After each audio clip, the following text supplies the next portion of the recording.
Hi, I'm Jeremy Blowers, Executive Director of the Ontario Regiment RCAC Museum in Oshawa, Ontario, Canada. Our museum is now open, but we wanted to give you a closer look in this series at the individual vehicles in our collection. Being North America's largest museum collection of operational historical military vehicles, everything you're going to see in this series is a running vehicle. No static displays, no monuments. That's what makes our museum unique in comparison to other museums around the world and also in North America. So we're going to have some of our vehicle experts take you through just a small selection. Our collection covers the Second World War, the Cold War, and vehicles that are currently being used in conflicts all over the globe in the 21st century. So we hope you enjoy the series. If you do, please hit the subscribe button, follow us on our social media pages, and we'll continue to bring you more great content like this.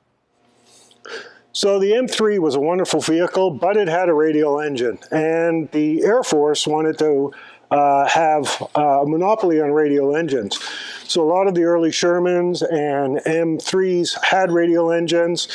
They had to modify them with a wide variety of other engines, and that required a redesign. So the M5 Stuart actually had a inline engines that basically provided a fairly good system, and so basically the whole engine system was used in the Chaffee. And the Chaffee was a reconnaissance tank that was in use and sort of phased in 1944. We have one Chaffee here.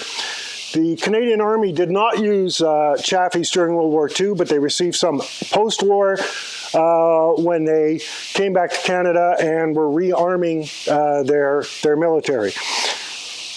What's very interesting about the Chaffee is that you have the driver and the co-driver, but for the first time, the co-driver actually has a matching set of driving controls, so that if the driver is incapacitated, the co-driver can actually take over driving the vehicle from his position, as opposed to stopping, pulling the lifeless body of the driver out, and then taking a seat in his position. Also, it's got a 75 millimeter cannon, so we're seeing from 37 with both the M3 and the M5 Stuart to a 75 millimeter gun. And so what we're seeing is some of the rapid evolution, both in the size, the speed, the armor, and the armaments of the vehicle. And carrying that on, right beside me, there's an M4A2E8. Now, Canada did not use this particular Sherman during World War II. They used the earlier Marks with the shorter 75 millimeter gun and with a variety of engines. Towards the end of the war, or in 44, a number of the vehicles started having their guns replaced with 17-pounders called the Firefly. Those tanks were originally 1 per troop, and by the end of the war, it was 2 per troop. But Canada left all their vehicles in Europe. They gave them to the Dutch and Belgian armies. After the war, Canada had to rearm, and so what they did is they talked with the American Army to see if there was some way they could buy Shermans. And it just so happened that there was a wide variety, or close to 400 Shermans that were equipped with diesel engines that had been built for Lend-Lease to go to the Soviet Union.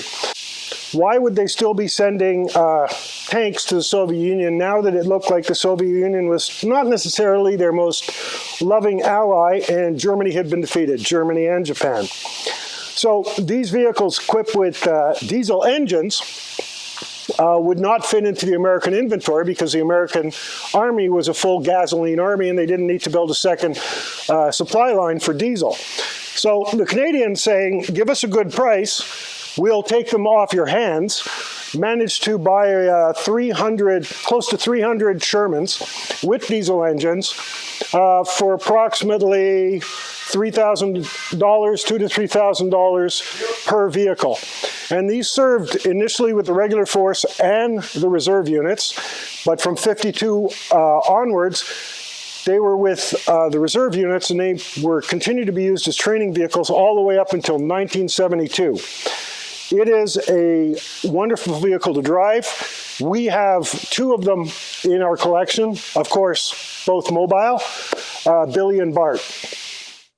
Thanks for watching and your interest in the Ontario Regiment RCAC Museum. If you can't visit us here in Ontario, subscribe below so you can catch all of our videos in our different series. If you can, visit the gift shop in the link below, get some great tank swag, and support our museum. We also ask, if you are able, please consider donating. Thanks again.